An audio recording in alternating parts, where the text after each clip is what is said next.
Episode 54, Kaytlin Bailey. Kaytlin Bailey is a comedian, performer, former sex worker, and she is the executive director and founder of the nonprofit Old Pros Online, an organization dedicated to the decriminalization of sex work. Both of us have incorporated policy passions into our creative endeavors, her with sex work and me with digital rights. Those two issues actually cross-pollinate a good bit. I've known her since we were both starting out in comedy, and I've been following her new chapter for a while now. Please welcome to the show, Kaytlin Bailey.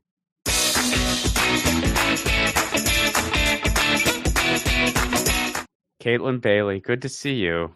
Thanks for having me. It's a delight to be here. Yeah, and thank you for braving through a recent eye procedure. Yeah, got the pirate look going. Thank you. It's a good look. I'm a little early for Halloween, but, it's good to test things out. I'm a big Halloween guy, actually. And I've actually reclaimed my love for Halloween. I got off of it for a little bit because of how much I love black cats. Oh, sure. And those stigmas sort of like ruined it for me in a way. And now I'm in a place where I'm reclaiming stigma? What are we talking about? Well, just the whole black cats. A lot of shelters won't allow them to be adopted in October because people do messed up things.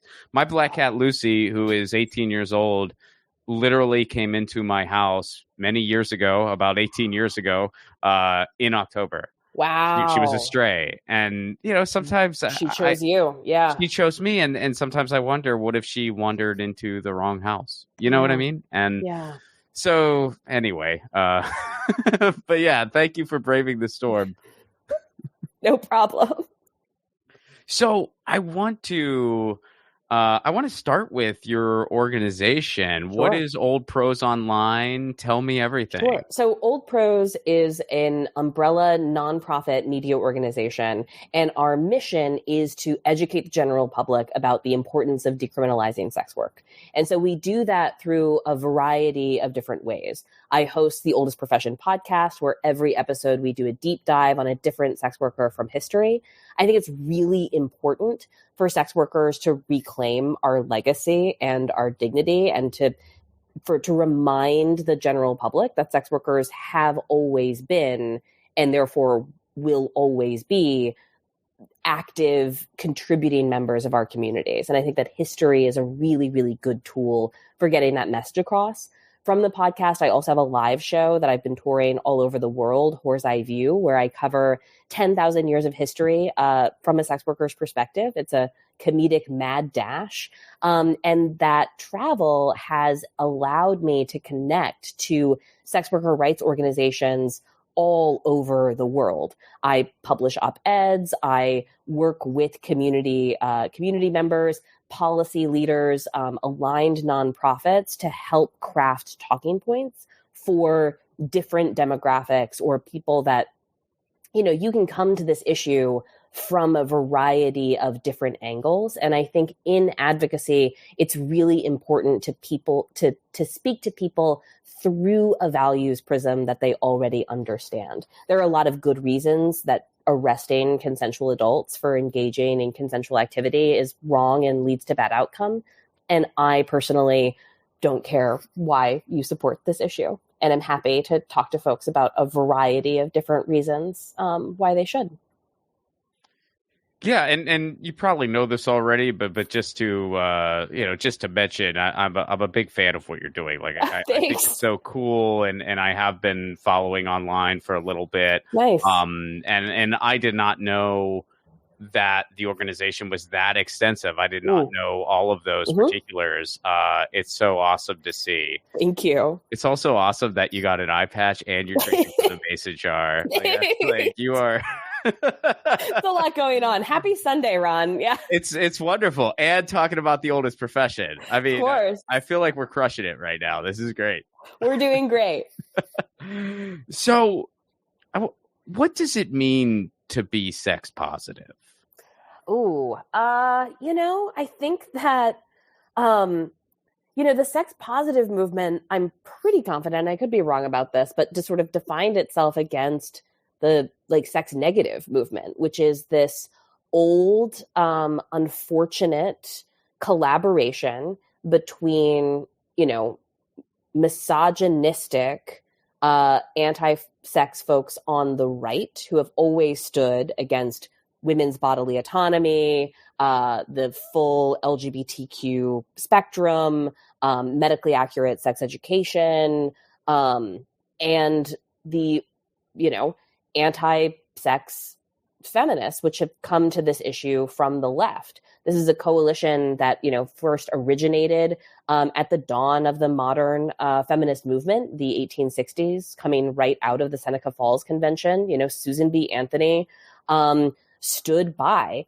anti-obscenity ordinances that were used to delay American women's access to not just birth control, but information about their own bodies for literally generations. You see the same coalition during the porn wars of the 1970s, right? You have, feminists like Andrea Dworkin and Gloria Steinem and Catherine McKinnon standing side by side with members of the moral majority and, conservative Christian coalitions that are fighting to eradicate pornography, and in the places where those, ordinances were passed, they were almost immediately used to ban Andrea Dworkin's own book for being obscene, for talking about lesbianism, for talking about radical feminist ideas. And you see a very similar coalition today standing against, sex workers. I mean, I love what Kamala Harris is doing to Donald Trump, but I hate what she did to Backpage, her support of Sesta Fosta, and laws that have made it harder to do this work safely.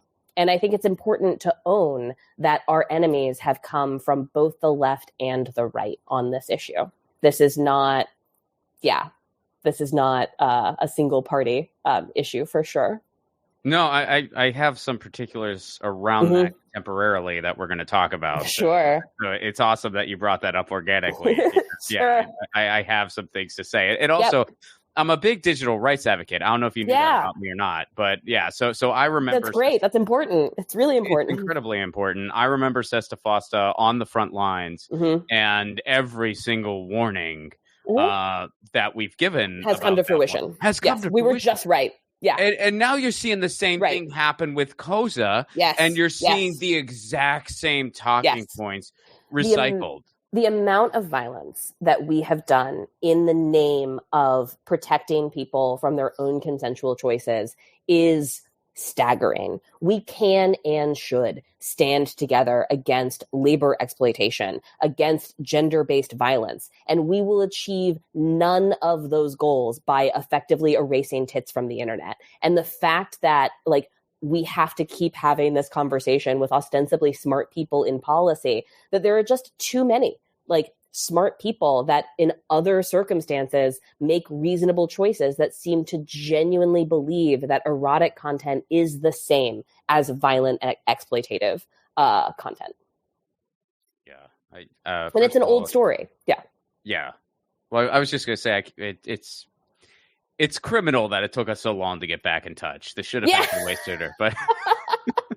But I'm excited to be talking with you. Yeah, no, I wanted to ask about the sex positive thing because I actually used to have a joke about it in my act where I'm like, man, I feel like Gen Z is giving me credit when I didn't really do anything. They're like, hey, you're sex positive. I was like, I thought it was just being a compassionate human and minding my own business, but you're giving me credit for something. It's totally enough. Appreciate it.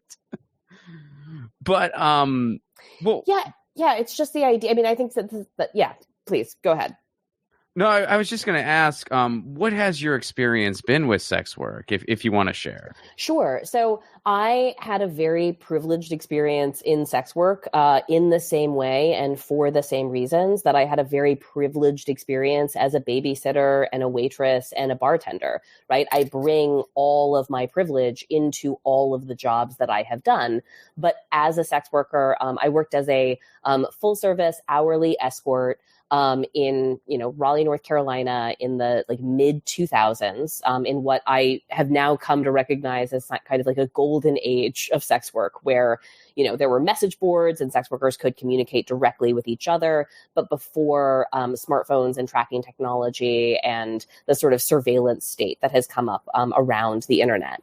And then I did sugaring in New York to subsidize my early career in comedy, which at the time was paying in alcohol and exposure and other things that people die from. And so that, I am not the only artist. I am not the last artist. Sex work has subsidized more artists, students, and entrepreneurs than all of the grants. Oh, absolutely. So I want to talk a little bit about stigmas. One of the things that I covered pretty extensively online when it was going on was the stripper strike in North Hollywood.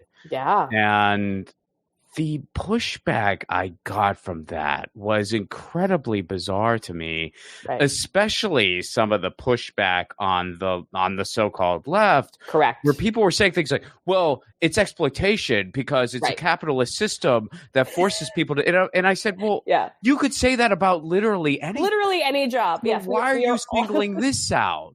Like you're singling this. No, go ahead. Because prostitution, specifically, and sex work generally, has become a symbol of all of the things that we are too afraid to face. There is very real violence and exploitation. There's very real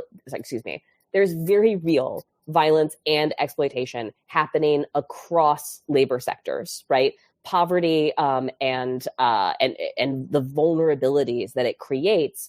And the people that take advantage of those vulnerabilities are disgusting. But whether you're forcing somebody to work in a mine, or whether you're forcing somebody to clean your house, or you're forcing somebody to work in a textile mill, or you're forcing somebody to work in a brothel, that is all egregious. And we should be working to stop it from happening. But we are not going to do that by singling out or cracking down on the oldest profession. It predates capitalism. It predates currency. And I believe that erotic energy and the space that sex workers have helped create and the energy that we bring to every community is vibrant and amazing and something to be cultivated, not violently repressed. Do you think some of the evangelicalism of just the United States has something to do with it too? Sure, but this prejudice is not unique, like this, we certainly arrest more people for prostitution-related offenses than any other country in the world, but we also arrest more people for every other thing, we're just a country that likes to try to arrest our way out of our problems, and it's never worked. Well, except for the for-profit prison folks who benefit from it. Yeah, we're great at reinventing slavery. Totally. You want to talk about labor exploitation? Let's talk about prison labor. Let's not talk about what's happening between consenting adults in hotel rooms and living rooms and massage parlors all over the world. Well, and I apologize in advance if this is like a not great or a tone-deaf question, but what exactly qualifies as sex work? Because when I always just thought that sex work meant literal sex or close to it. Sure. And yeah, go ahead. Yeah, I'm happy to provide a definition. So sex work was coined in the late 1970s by Carol Lee to push back against prohibitionist feminists who were calling us prostituted women at one of their conferences. And it is a big, broad umbrella term that unites all erotic laborers, right? So whether you're working like in a legal brothel, or you're working as a legal stripper, or you're providing phone sex services or foot fetish work, or, something in the fetish world that is not criminalized, all the way to, a wide variety of criminalized full service sex workers, whether you're working like on the street or in hotel rooms or wherever your place of business is, right? Whether you're working as an independent or for an agency or for a brothel, like all sex workers stand together as a member of this deeply stigmatized class. Because even if you are a legal registered, like, for example, prostitute in Nevada, or you work as a legal porn performer, or you work as a legal dancer at a strip club, you can still have your kids taken away for this work, right? We all sort of stand together and face very similar stories and stigma around our work. Okay. Yeah, no, that's That's kind of what I thought it was at this, but I wasn't sure. I wanted to make sure I had it Sure. right. Yeah, But so prostitution is a legal term, right? Talking about like criminalized prostitution. But yeah. So let's talk about how you tackle those stigmas in various capacities. How you tackle it in your show, how you tackle it when you deal with policymakers. Just the whole, oh, this is exploitation. Oh, this is this is I mean, I was called a groomer for covering the stripper strike in Novo and saying these are consenting adults, they have every right to do whatever these women they are want. making good points. Yeah, I mean, I was called a groomer for that. I've been called a groomer for supporting COSA, where they're just, oh, you're a groomer, and I'm like, did you actually read it? Yeah. Do you actually see what it's really going to do? We are not going to save a single kid by censoring the internet. That's not what's going to happen next. We're just going to make it harder for the transgender ones. That's what we're going to do. Yep. That's what. And you really like, oh, because I don't like the idea of a bunch of right-wing Texas bureaucrats controlling the internet. Right. That makes me a groomer. Right. Yeah, especially when you look at like where sexual violence is concentrated, right? There are more priests and youth leaders. It's not that child sexual exploitation doesn't exist. It absolutely does.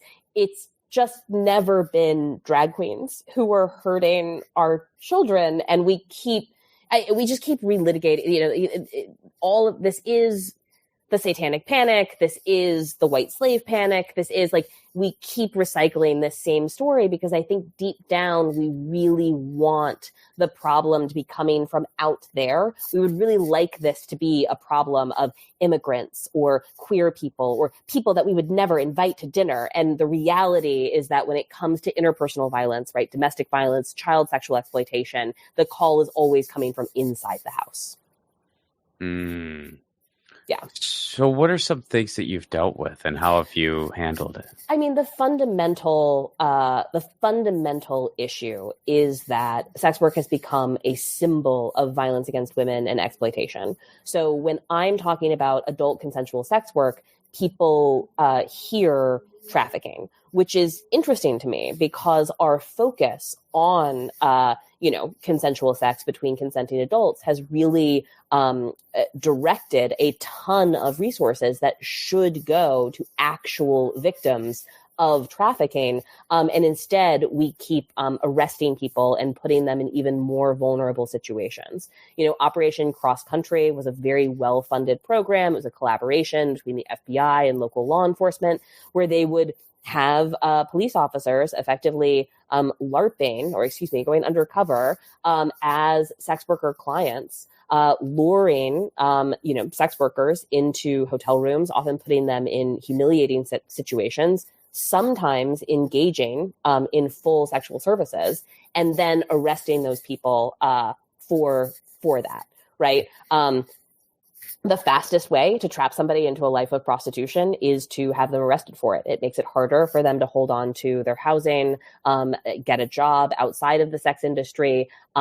It makes a lot of things more difficult, increasingly so now with banking discrimination. People are losing access to like banking and technology platforms.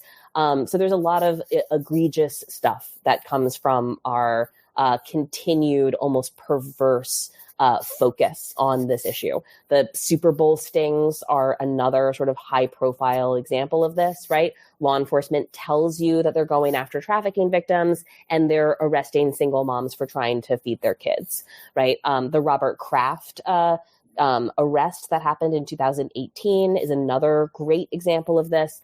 5 different law enforcement agencies, including the Department of Homeland Security, told America that they had broken up an international sex trafficking ring. And it turned out that they had just ruined the lives of many legally licensed masseurs who were sometimes massaging a different part of some of their clients' bodies. Like, I'm not a huge fan of Robert Kraft. I think he's kind of like a goofy old man. He's a Trump supporter. Like, I'm not with him on these issues, but he was a 75-year-old widower who paid a legally licensed masseur to make him feel something, that's not trafficking. Yeah. Yeah. I mean, well, so what is a better approach, which I guess the short answer would be literally anything else. But but to be a little more specific, what is a better approach to real sex workers all over the world are asking for and have been asking for decades is to decriminalize sex work and to strengthen social services across the board, right? Universal healthcare is an anti-trafficking policy. Universal basic income, helping people get access to housing, right? It's not about policing people's individual behavior, right? It's about increasing people's options and reducing vulnerabilities across the board. So, but the decriminalization of adult consensual sex work allows victims of violence to report crimes committed against them. It allows people to leave abusive or exploitative working environments and either work for themselves or find a better alternative, because those better alternatives can be advertised. When you push things in underground, right? When you criminalize either the buying or selling or facilitating of sex work, you push the entire industry further underground, which increases our vulnerabilities. It makes it harder for sex workers to negotiate and advocate for ourselves, and it makes it impossible for us to hold predators accountable. You described the mid-2000s as a golden age. Do you feel like overall we're going backwards? I do. I think that it is scarier now for folks to engage in deeply stigmatized work than it was for me in an earlier generation. And I think part of this is the surveillance state that we've bought and how interconnected things are. People who do this work will report that the algorithm is showing their work profile to their mom. They report that they lose access to social media. And that's a permanent, lifelong ban. Same thing, people have their bank accounts seized. People get kicked off of platforms. I have multiple friends who engage in perfectly legal erotic content, creation, right? This is the safest form of sex work you can do. You are masturbating alone in your house. That's what's happening. And they can no longer use Zelle or PayPal or Cash App or any of these other platforms because they were flagged as a suspicious user and there's no recourse for them. So how common is that? I mean, I've seen things online where, I mean, there was this one person I interviewed on my show before, my former show, and I think they had their Uber Eats account taken away. Like they couldn't order Uber Eats anymore. And they're just an above board dominatrix. Like I think that's just all they do. Yeah. And they had their Uber Eats account get away. I mean, I think, the New York Times has done some really incredible exposés on what banking discrimination looks like. I don't feel comfortable spitballing statistics because it's definitely beyond the scope of that. It's just beyond my experience, but there has been some really, really good reporting on this.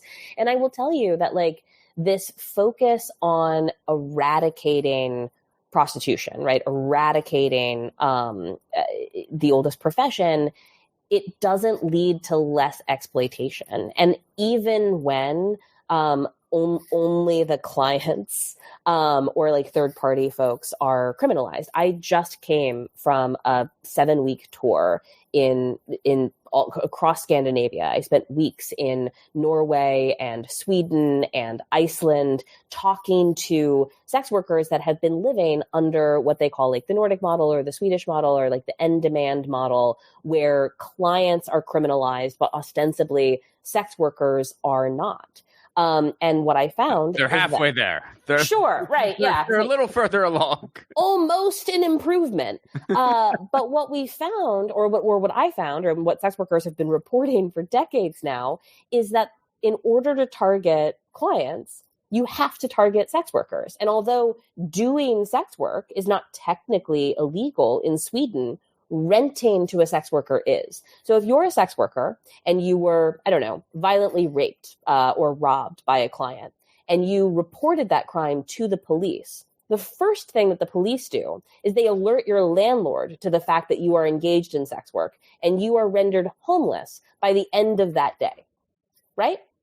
Or, there's a case in Sweden, outside of Gothenburg. I spoke to a member of the, Red Umbrella Sweden, who told me a horrifying story about her and her husband who own their property, right? It's a farm, sort of like outside in the, I want to say like the suburbs or maybe like a rural area of Sweden. But she is a professional dominatrix.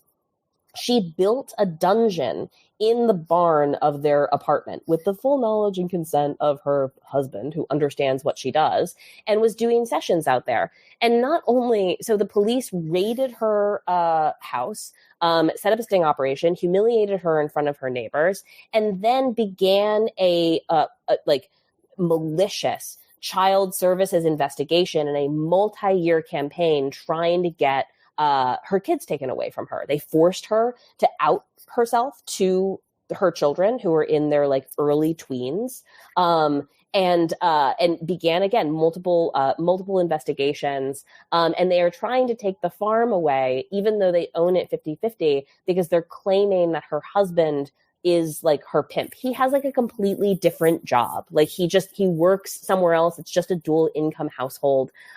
He is not her manager. He is not involved in her business at all. He simply wasn't proactive enough, according to the judge, to try to prevent her from doing this work. And so for that, they are trying to charge him with pimping. Wow. Yeah. That is. Because the goal of these laws isn't to eradicate exploitation. It's not to help people access resources that they otherwise wouldn't have access to. It's to eliminate prostitution.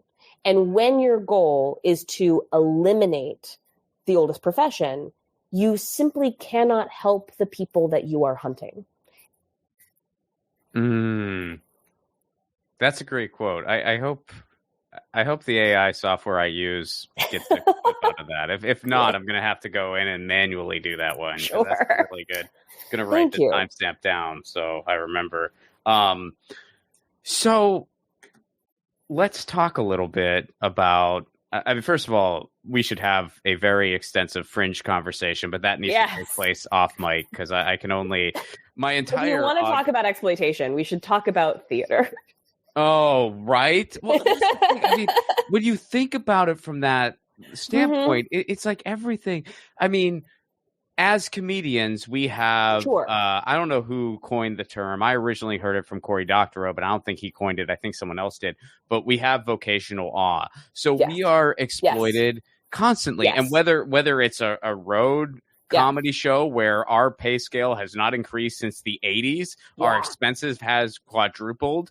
And without us, these middlemen who are many times unnecessary wouldn't exist. Yeah, no, the spots could not. I've had all of the food. They would not be standalone restaurants. Nobody would go there. Yes, that too. They're not nailing their part of the job. Yeah. I mean, so it's like we're being exploited. There's so many situations where we're seen as a customer ourselves, which we can get into the theater runs and those circuits, which, I mean, despite all the flaws, I still have a wonderful time doing those things, and I'm sure you do as well. But it's like it's a beautiful art form. Yeah. It's a beautiful art form. Yes. Well, so let's get into Horsey View. Tell me about just the anatomy of putting that together, and give me a little bit of the backstory. Sure. So I've been a stand-up comic for 14 years now.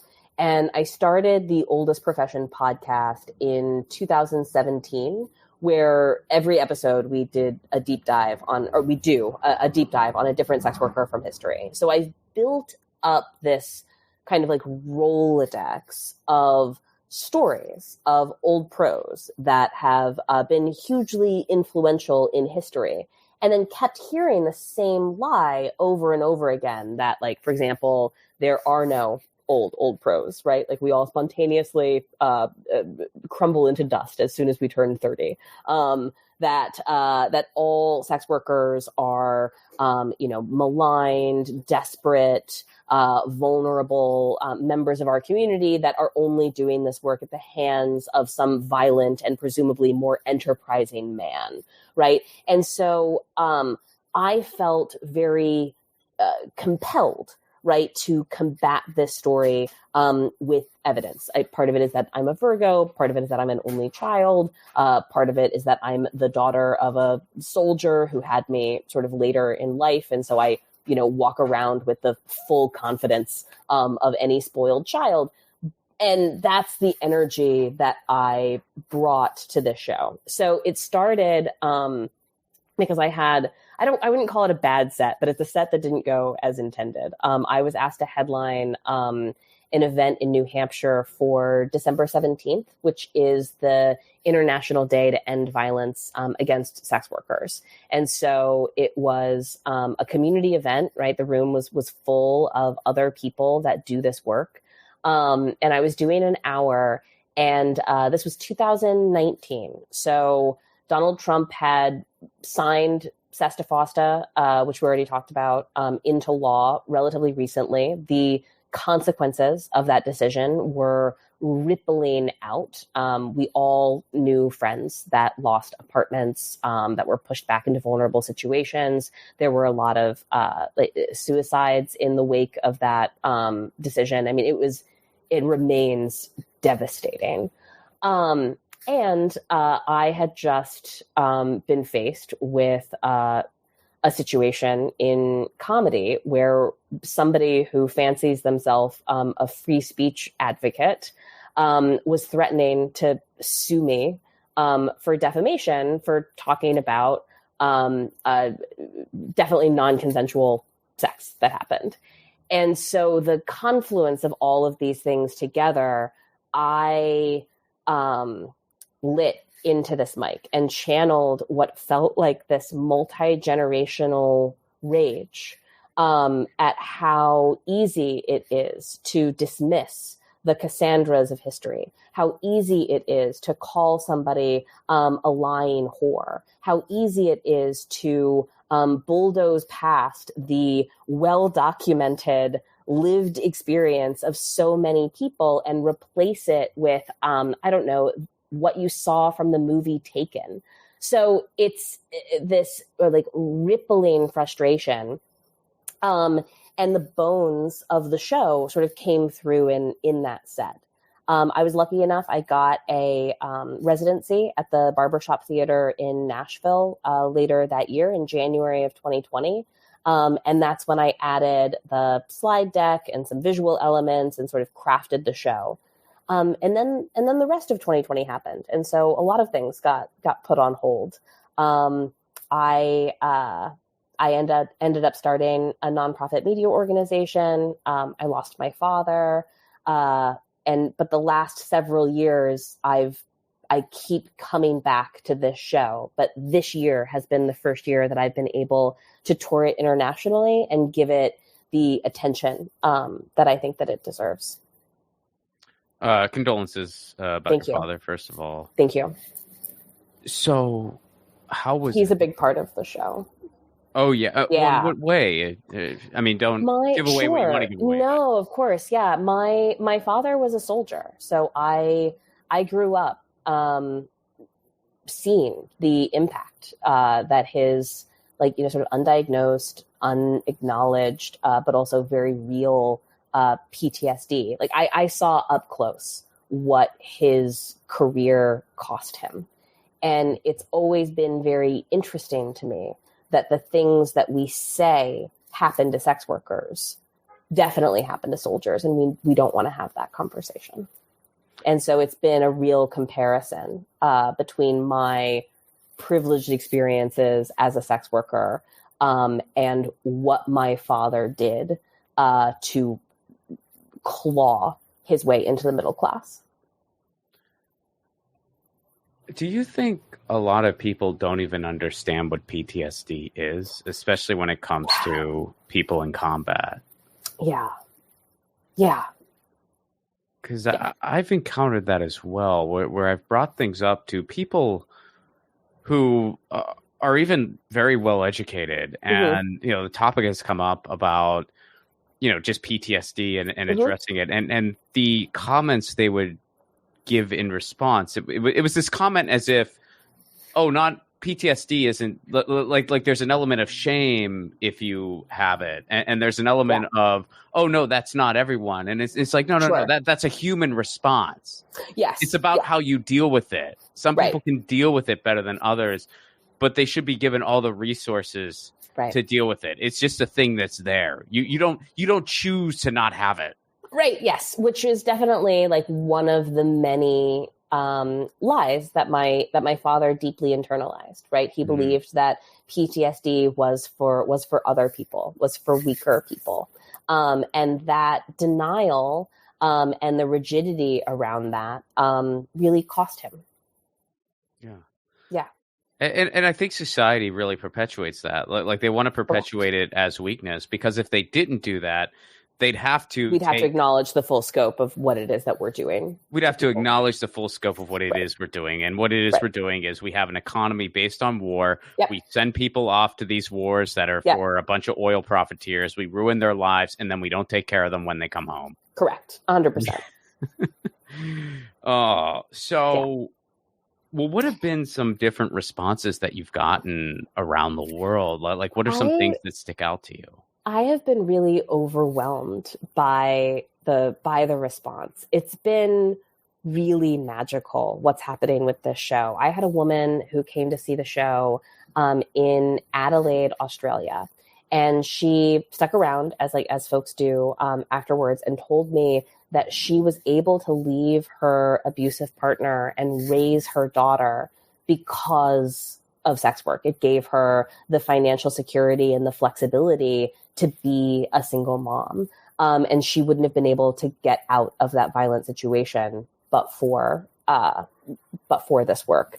And then later, she sent her daughter, who's been living in London, to come and see the show in Edinburgh. Like she made her daughter buy a ticket and like fly to Scotland to see the show. Who told me that this experience and her mom seeing the show and all of the historical figures and the reframing of this work as like being part of a proud lineage has really opened up a conversation between them that didn't feel possible beforehand.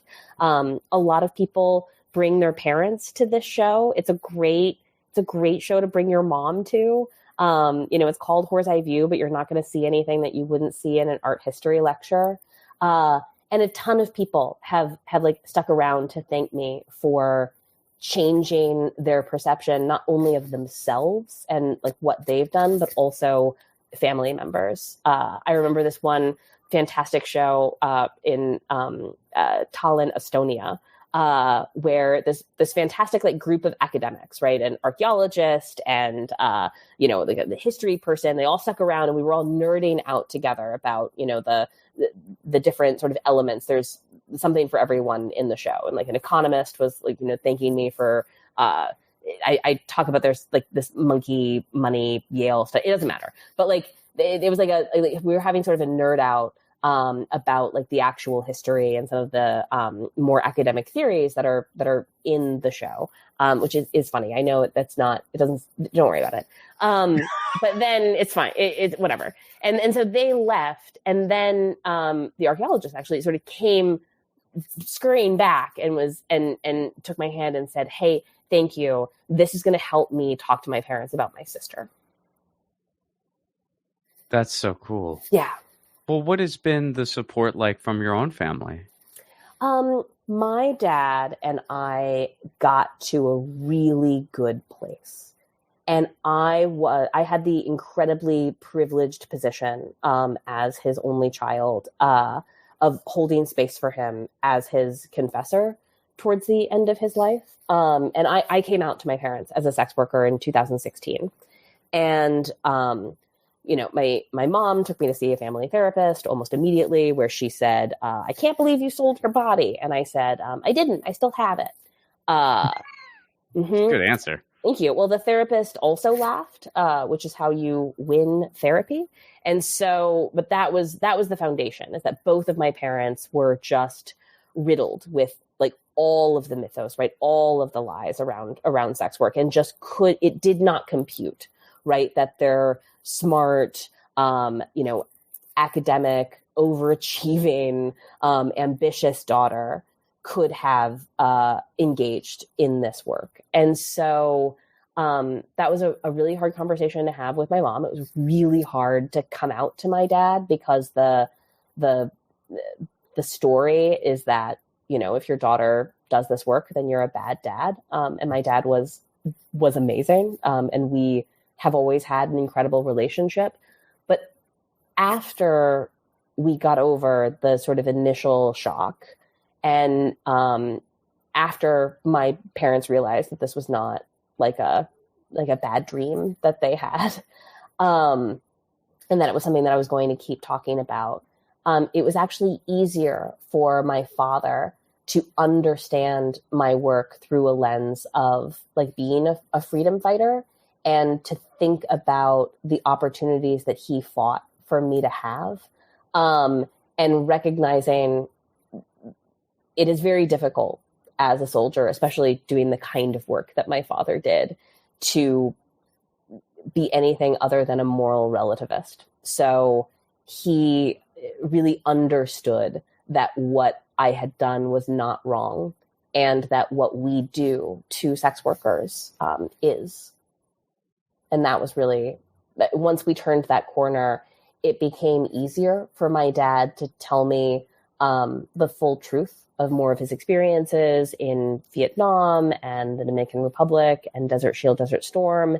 And once telling my father that I had done sex work helped him see me as an adult instead of a little girl. And that opened up a level of communication between us that I think was very healing for him.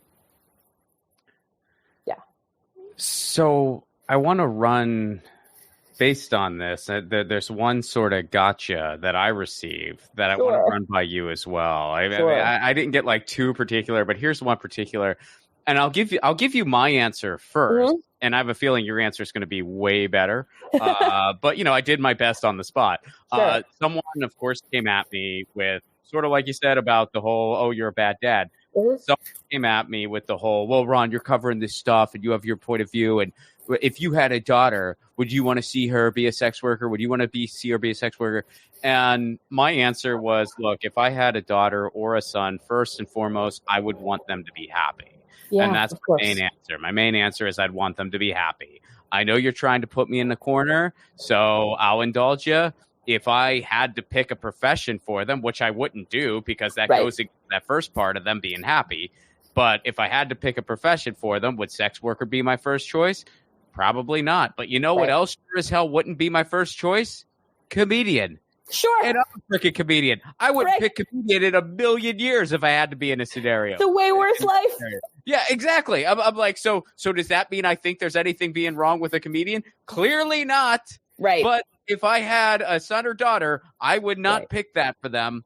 But if that's what makes them happy, I'd accept it just as much as anything else. So that was my answer. I think that's a great answer. It's going to be way better, but I want to hear yours. I think it's a great answer. I want to tell you my dad's first, because when I first came out to my dad, we got very drunk because we come from an Irish lineage, on like wild turkey whiskey, and my dad said, children are arrows, and parents, like, they aim, but you don't fucking know like what's happening, and it is the sacred right of every child, is the necessary right of every child to disappoint their parents, because it's your life. And there's nothing that you could have done or do that will make me love you any less. For me, I am not yet a mother, but I believe that if I had a child, right, of any gender, right, but fine, sure, a daughter, I think every parent wants so badly to be able to like transfer the skills and hard-won wisdom of mistakes to their child and prevent them from making them. And that's just not the human condition. That's just not how it works, right? Like you can't tell the next generation, right? Like, don't drink to excess, do your homework, take what you're, but I wish that my daughter I wish for my daughter that she has the strength of character and the resources, right? Both the like personal resources and access to resources to make her own choices. And if sex work is one of those choices, then I hope that she knows that I would support her. Yeah, there are absolutely people who have chosen to do this work. There are people that, due to, financial circumstances or need, choose to do this work, which is true of sort of like all labor. And there are people that are coerced into this, right? In the same way that people are, coerced into like agriculture or textiles or domestic labor, which is where the overwhelming majority of labor trafficking happens in this country. And I hope that none of that happens to my kid. And I hope that if my kid ever finds themselves in any kind of tricky situation where they feel exploited either financially or sexually, that they come to me and that they think of me as somebody who would be in their corner. Just acknowledging my own limitations as a human, my big fear would be I would say to my child, son or daughter, I love you no matter what, Right. no matter what you do, and I would support you no matter what. And then they would come home one day and they'd say, Dad, I want to be a cop. Yes. Yeah. I don't know that I could control my fate. I think it'd be way easier for me to control my face for somebody that's like, I want to be a stripper than for somebody that's like, I would like to be a cop. Yeah. Oh, absolutely. Absolutely. Yeah. I don't know how I'd digest that one. I wouldn't. I'd be like, wow, you really wanted to rebel against me. What music did I make you listen to that you really didn't connect with? Yeah. Where did I go wrong? What books did I give what you happened? at the wrong Right. Yeah. Where did I go wrong? Yeah. And that's the thing is like there's so much gross work out there, right? Like the number of people that I know doing things with their law degree that keep them up at night, that drive them to drink, right? Because of the debt slavery of that situation. Like there's gross stuff happening, but it's not people that make other people come for money. That just isn't the problem with society and never has been. Mm-hmm. And hey, just for the record, I know some people that got into law enforcement for the right reasons, and they all got pushed out of it. Correct. They all got pushed out of it. But, in such a scenario that I likely think will never occur because I'm probably not going to have kids anyway. But, I'd like to think I'd be able to make the peace where it's like, hey, if you're going to go into a system that is set up for evil and corruption and you're going to try to be a diamond in the rough. Sure. Go for it. But that's also true of social work, and it's increasingly true of medicine. Like there are a lot of noble professions out there where the system is set up for good people to fail. Yeah. So what do you got coming up? Plug away. Where can people learn more about you? Sure. So I have, I'm continuing to tour Horsey View. I'm going to be in Philadelphia this weekend. I don't know how fast this podcast comes out. It will not come out by this weekend. That's fine. I'll be doing a 3-week run at Here Arts Center in New York City in October. I think we open for previews October 10th, and the show runs through the 27th. I will be in Burlington, Vermont in November. I will also be in Detroit in November. And then I'll doing a 5-day run in London, December 3rd through the 7th. So please come out and see the show. Of course, you can listen to the Oldest Profession podcast, and you can sign up for our newsletter where we do a roundup of sex worker rights-related news from all over the world, in addition to my upcoming tour dates and podcast episodes. And you can sign up for all of that and more at oldprosonline.org. And of course, you can also follow us across social media at oldpros, OLDPROS online. Kaytlin, thanks so much for doing this, and thanks for everything you're doing. It's awesome. Of course. Thank you so much, Ron, for having me. And it's great to connect. And I would love to talk to you offline if we must about Fringe. That was Kaytlin Bailey. Check out all her stuff online. And if she's coming to a town near you, make sure you attend that show. Music for the 1000 Podcast is provided by Andrew Saxena. Be sure to check out his podcast, the Bay Watching Podcast, wherever you get your podcast. Leave this show a 5-star review, would you? We're still a very, very new show. Every 5-star review helps. And if you want to support this show on the sustainability end, you can do so over at patreon.com/Ron Placone. For Get What You Can level, you get a bonus podcast between Drew and myself, 1,000 episodes before the release to the public, full stand-up clips not available anywhere else. I do Zoom shows for patrons. That is back. And I'm releasing some old interviews from my former morning show in Nashville, Tennessee. Guests include Jimmy Dore, W. Kimmel Bell, Ian Anderson, and more. That's all for Give What You Can level over at patreon.com/Ron Placone. All right. That was number 54. We are creeping up on 55. There's not really anything exciting about that number, but it's a fun one, and the guests are awesome. You know how it goes. See you next week. Peace. Hey guys, Ron Placone here. Take your own 1,000 challenge. No, you don't need to interview 1,000 people, although if you want to do that, go for it. Your 1,000 challenge can be whatever you want.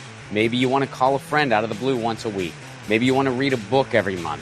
Maybe you want to start a different garden every season. I guess that might be dependent on where you live. Look, the point of the challenge is taking on an endeavor that enriches your life in some way, and it can be measured.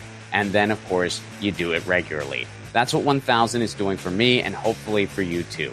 The main reason for this podcast and every podcast I've ever done is to build community. So take your own challenge. Then join our Facebook group. It's called 1,000 What's Your Challenge? ? That's 1,000 What's Your Challenge ? And post about what your 1,000 challenge is and the progress you're making. All I ask is that people be encouraging of each other's challenges. This is personal and vulnerable, so be cool. There's enough negativity on social media. We don't need to add to it. For those of you who aren't on Facebook, hopefully in the future we'll be expanding to places like Discord, Reddit, but for now, we're starting on Facebook. And again, that Facebook group is called 1,000 What's Your Challenge? See you there.